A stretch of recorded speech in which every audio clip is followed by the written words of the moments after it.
Ganito ka rin ba kasarap magsinigang na baboy? Tara, lutuin natin. Gisa ang luya, sibuyas, kamatis. Gisain lang natin hanggang sa mag-caramelize na kagaya nito. Tapos ilagay na natin ang pinakuloang baboy. Pinakuluan ko na nga pala yan para mabilis nang lutuin ang sinigang. Kasi minsan yan ang magpapatagal sa sinabawan. Tapos lalagyan natin ng tubig at ang chicken cubes, paminta, fish sauce. Takpan lang natin at pakuluan ng 20 minutes.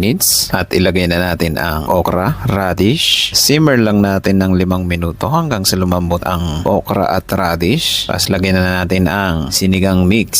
Sinigang sa gabi nga pala ang gamit ko para yan na magpapalapot sa sabaw natin. Tapos ilagay ang siling pangsigang. Tapos ang huling gulay ay ang pechay. Pakuluan lang natin ng 1 minuto yan. Tapos okay na yan. Higop-higop na. Tapos syempre, tamang-tama yan sa tag-ulan or sa panahon ngayon. Siguradong sabaw pa lang.